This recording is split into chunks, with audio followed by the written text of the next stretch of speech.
It's Kevin Markman. Welcome back to Relationship Ready Talks.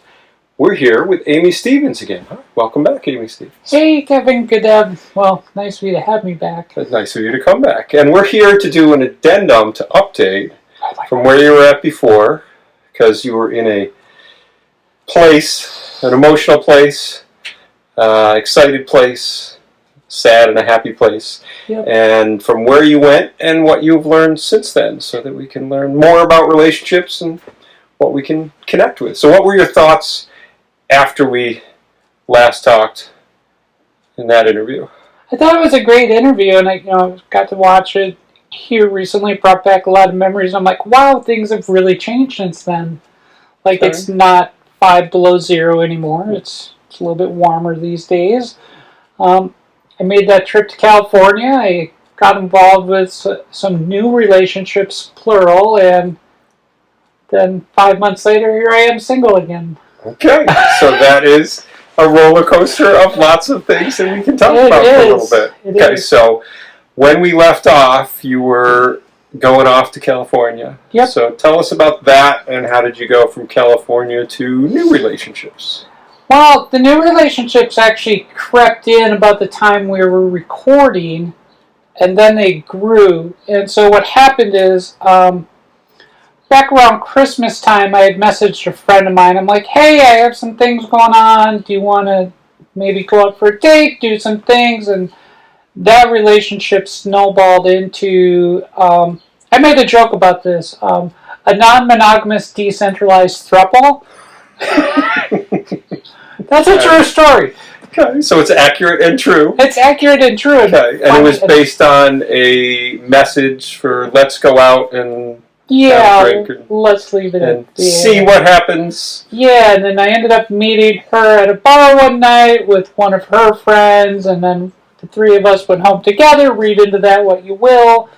And then, like, a little bit later, and that was like a few days before I actually flew out to California. Okay. And you were having fun, you were feeling sad, you were feeling excited. What was going on in you at that time?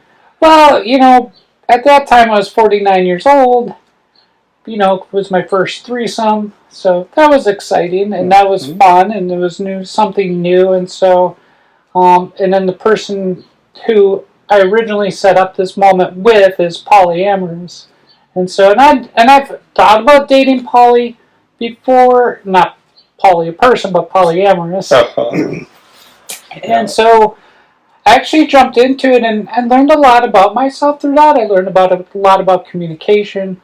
I learned a lot about checking my behaviors and my feelings, especially regarding jealousy and trying to jealous of the other person in the relationship, or maybe if you are dating somebody and then it is polyamorous, then if they're hooking up with somebody else or dating somebody else, learning that it's not always about me, and with my time schedule and with school and all my commitments, it worked for me during the spring. But it did work for you during the spring. It did. Okay. Yeah, I don't know if I would rush back to it, but okay. Well, tell us. I wouldn't close myself off to the great polyamorous relationship in the future. Let's put it that way. Okay, so tell us about your intellectual process of trying to figure out whether you were open to polyamorous, and then the actual process of it, and then did you figure out in that process that you are polyamorous, or are you still exploring? So talk about those parts. Ooh, that's a good question. Probably more of the still exploring. And, like I said, right now I'm single. I think polyamory has helped me get to a point of being much more comfortable with being single. Okay.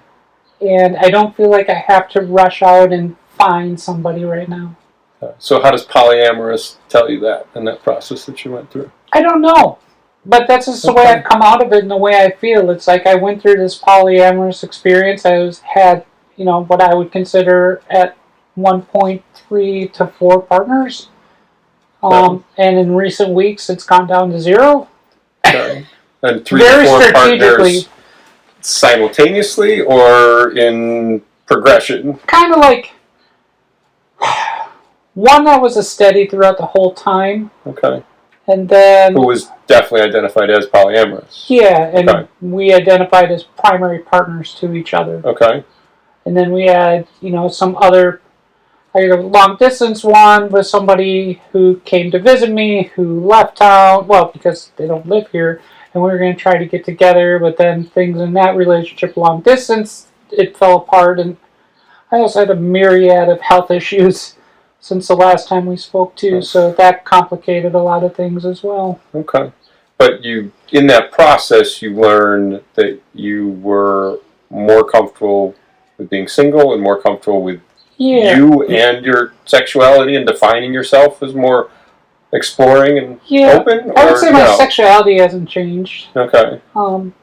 Everybody who I dated was, if they're non-binary, they're non-binary, assigned female at birth, and then, and then other people that I was involved with too were female. So I think sexuality-wise, still firmly in the lesbian camp. Okay, and that reaffirmed that process because those are people you were involved with.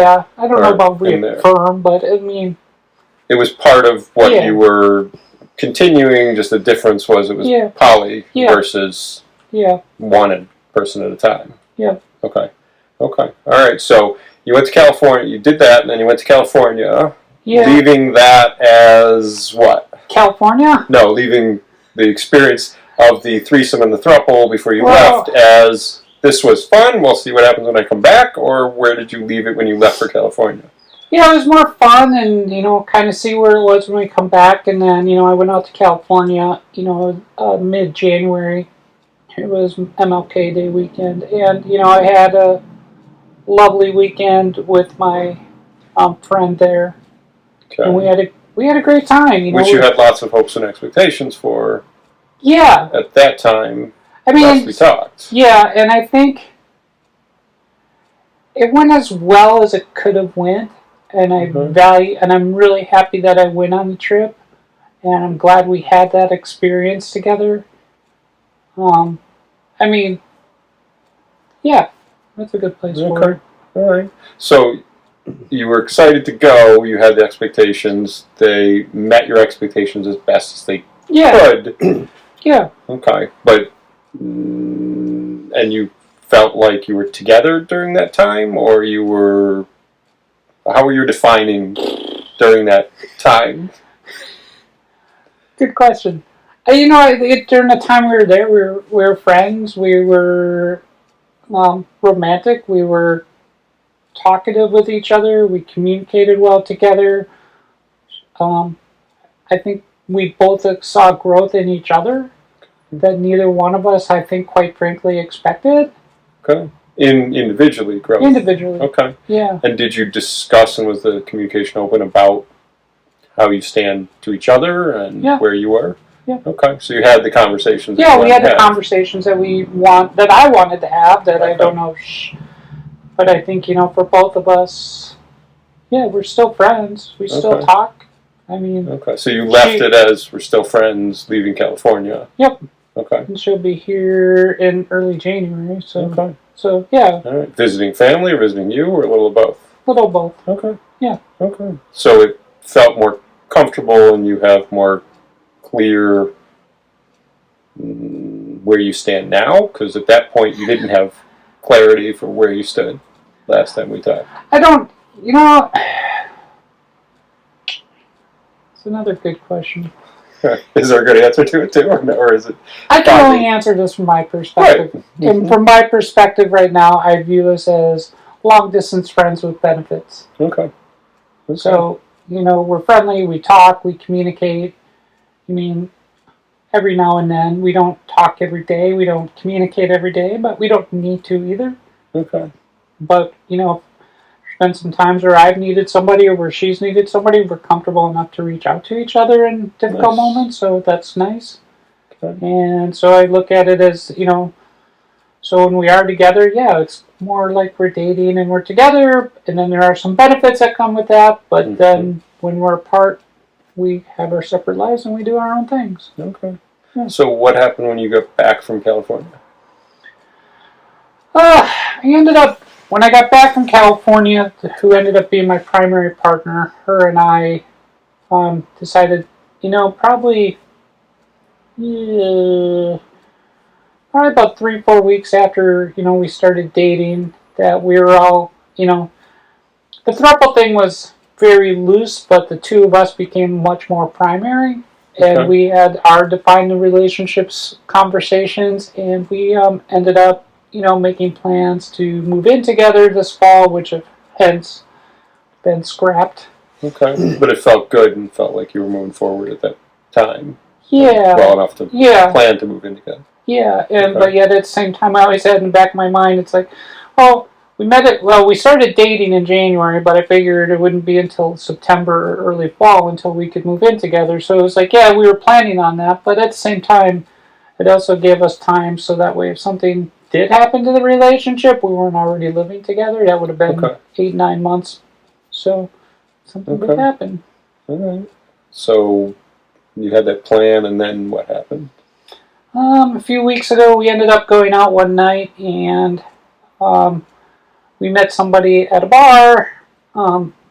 They quickly attached my primary partner at the time, quickly attached themselves to that person. We ended up bringing them home with us and having another fun night together. And then, but All three of you. all three of us, Okay. yeah. This is somebody that was new and random.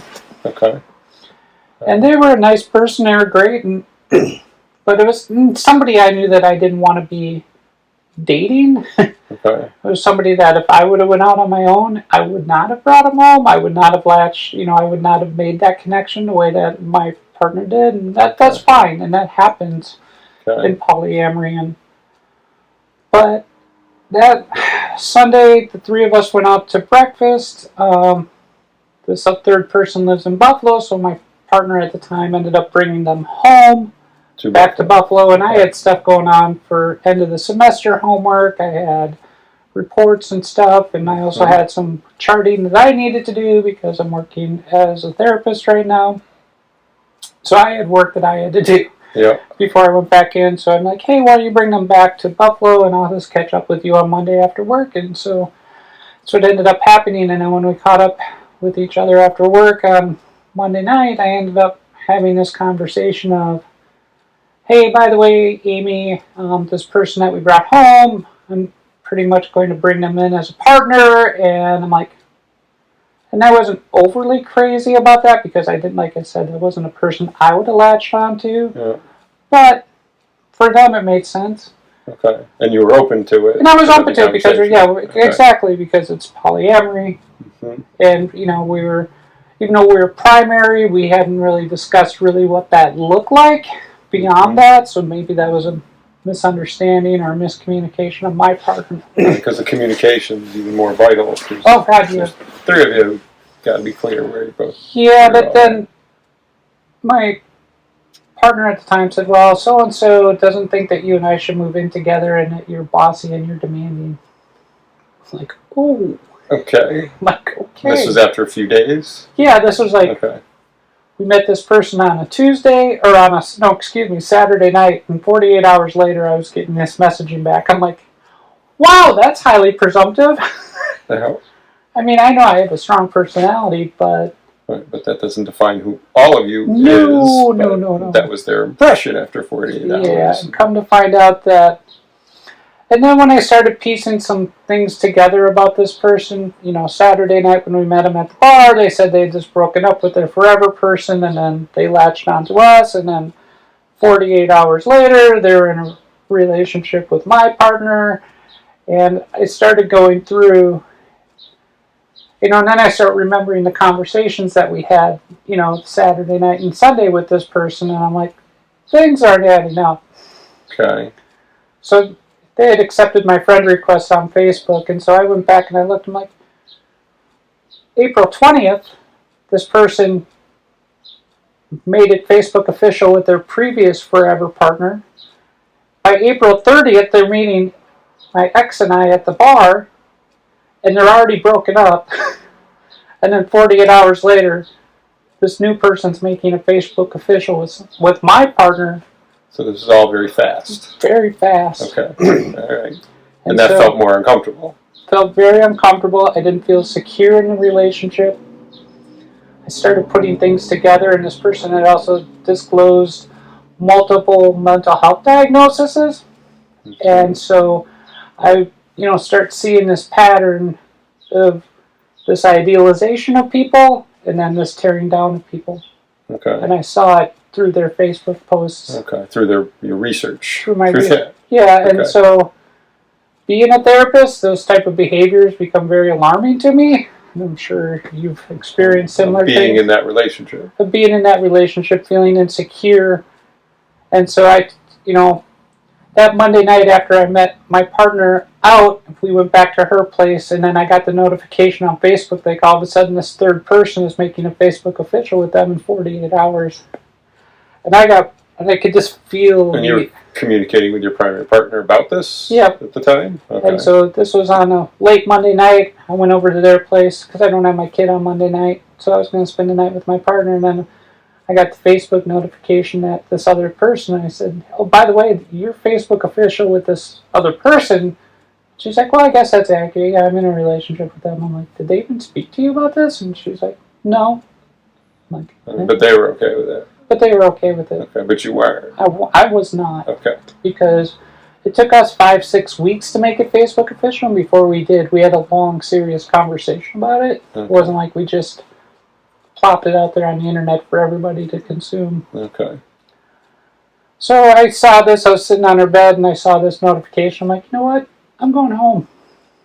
So I got up, grabbed my stuff, and I left, and then she texted me a couple times during the night. I replied back, but I ended up going to, getting a bad night of sleep, going to work the next day, and I was talking to a coworker of mine who's polyamorous, and she also has a psychology degree, and I started listing off some of these behaviors and what she was up to. She's like, oh, that person's borderline. I'm like, yep. So you were getting a diagnosis from the research that you were getting. Well, it also... It was validating to you that this was a flag. It was validating, but also the person had also disclosed that. As one of the diagnoses? As one of their diagnoses. Okay. So, okay. But they made it seem like they were in therapy, they were dealing with it, but yet... It wasn't affecting their relationships. But you were But at the same time... affected. Like I told my partner, I go, when you tell somebody that you just met that they shouldn't move in with their primary partner, and the primary partner is bossy, excuse me, that's going to make me feel very unsettled. Mm-hmm. So this is Monday night, all this stuff starts happening.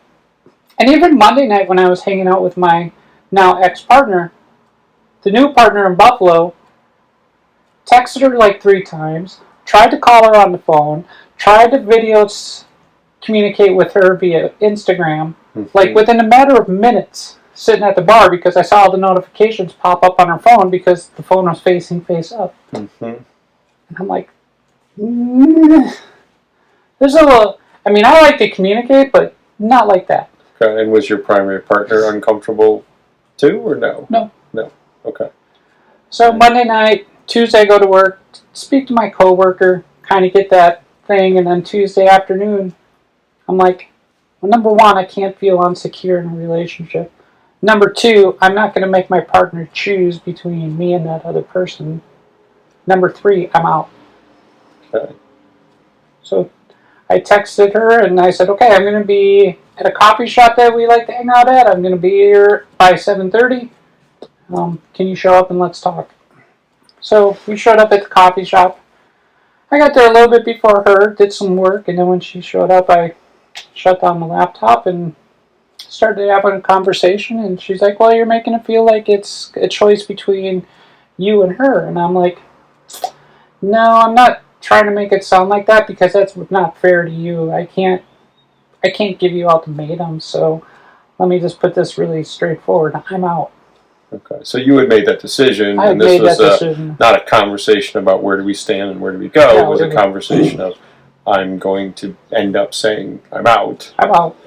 Okay. So because if I felt very insecure. I also came to learn that because of my partner's betrayal of me is what led this other person to say that. And I'm like, well, if you don't have my back, in this situation, that trust is gone. And that wasn't something you were open to trying to build back. That's why you were out. Okay. No, and okay. There's some other things that, and I said, one of the things for me is, and I'm sure you're similar because we're both in therapy and it's what we do for, our living, is I saw that the behaviors that my ex was displaying was very consistent with the way she's been raised, who she is, and she wants to be able to bring in everything, or when she makes a connection with somebody, she wants to be able to bring them in and take care of them almost. And even within some of her friend relationships and within some of the I saw this pattern. Knowing how much of a role is caretaker role or scapegoat role or what kind of role you have. Okay. Yeah, and and I saw it as a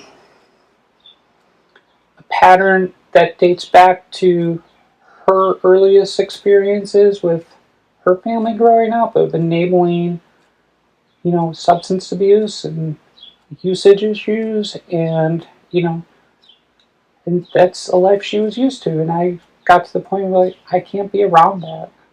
Okay, so that's why one of the reasons why you're out was because instead of being in and working through that stuff and being like, okay, we're partners, let's support each other in this. You were like, nah, that was too much. That's too much. I can't. I work at a clinic here in Rochester that deals with some of the toughest clients when it comes to substance abuse and mental health issues from very impoverished, marginalized communities.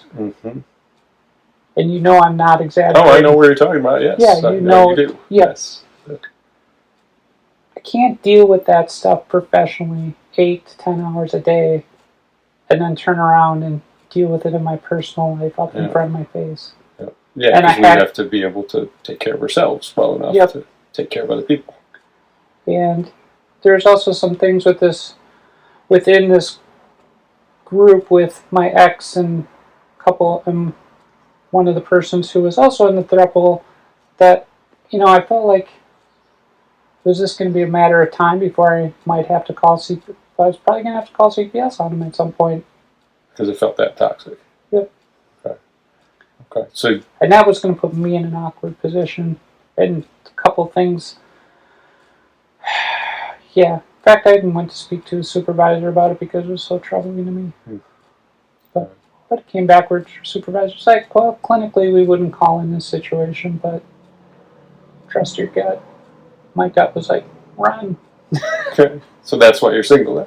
That's why I'm single now. Okay. So what did you learn from these relationships to where you're at now, and what will you take with you from these lessons? What I learned really right now is even if I do have 3 or 4 people that I consider partners, I still have to put myself first. I still have to watch out for my boundaries. I have to be protective of my values and my goals and what makes me authentic as a person. Because when I start compromising on that, then that's when the shit just hits the fan with me mentally. I mean, I can do it for a while, but I'm also in this amazing space right now where I'm cutting back on the number of open mics I go to, cutting back on podcast commitments. I'm cutting back on a lot of things in my life. In order to focus on the things that matter for me, which right now are getting through school, getting my career started, and my family. Okay. Which feels most important to you, and that's what taking care of you is. Yep. Okay. And, especially when I have a 13-year-old non-binary kid at home who's, going through their own struggles and trying to figure out their way in the world, I got to be able to be there for them. Right, and be aware of how this is impacting you enough to be able to know what you can do. Okay. All right. So, so if you were to put in a nutshell the lessons from both the last time we talked and this time, of where you're at now, what do you take with you into what you want to do, and what would you put in a nutshell for no matter what relationships you're in, whether you're in poly, whether you're monogamous, whether you're friends with benefits, Whether you're putting different priorities, what would you put in a nutshell to take forward with you? I think, from the first part of it would be is when you see patterns in people, in their behavior patterns, and they don't align with you, you need to make your decisions pretty quickly on that. Because I made up my mind in essentially less than 24 hours that I was out of that relationship. Because it was crossing boundaries for you compromising yourself. Yeah, and I dated somebody previously who was borderline, and it was a horrible experience. Okay. So I also had a boundary in, I'm not going to date somebody borderline. My ex-partner was like, well, you're not dating her. But no, but she's still involved. But you were more sensitive to it because you had past experience, too. And I'm like, but they're in my orbit. Right. If they're dating you, and it's just not a place that I want. So, but then also when I recognized what my ex is, who's poly, what her behavior patterns, and I hate saying this like this because it's such a negatively charged word, but her enabling behaviors for people in her life, I had to step back because to protect myself.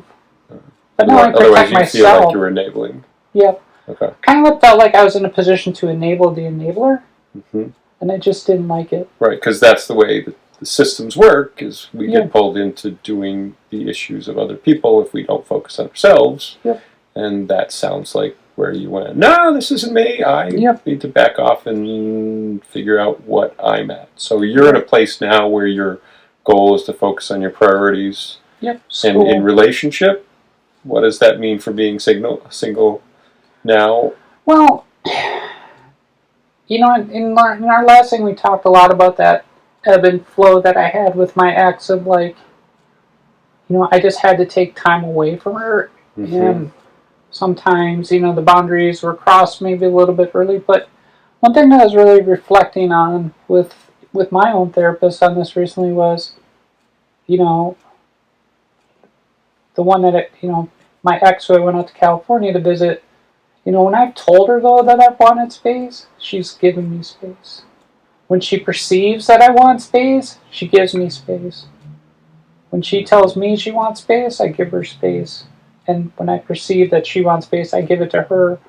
And we've had a very effective relationship, especially post-breakup, where we can have those conversations with each other and still, at some level, maintain a friendship and be there for each other. So it's given me a different appreciation for my relationship with her. Okay. And so what it means for me right now is, I don't know. And I'm okay with that. Okay. I can sit in this space and say, okay, relationship-wise, I can take time to figure that out. But right now, with career and work and school and family, I can focus on those important things. And so that's the relationship with yourself. Yeah. And I think my relationship with myself is becoming a lot more secure. And so, I have, in my mind, I have a plan A and a plan B. Plan A is just what it is. Plan B, if circumstances were to work out, then I would execute it. Okay. But I'm going to keep that up here for right now. So you have it up here, and you have hope, and you have some satisfaction with where you're at now, and some patience. Yep. Okay. Patience is vital in all of this. So patience is very vital. And, and it's hard meeting people with where they're at, though. And so, but I also know that, the ex that I have in California, I love her. And I'll go from there. Okay. Thank you very much, Amy. Thanks. Not as long as last time. No, not as long as last time, but just as much wisdom, I think, too, and hopefully some wisdom for our audience as well, and stuff you can relate to. And if you relate and if you enjoy, then definitely subscribe and follow and build up and support this, because the purpose of this is to build relationships and support each other so that we can all be more relationship ready. So thank you very much. We'll see you next time. Cool.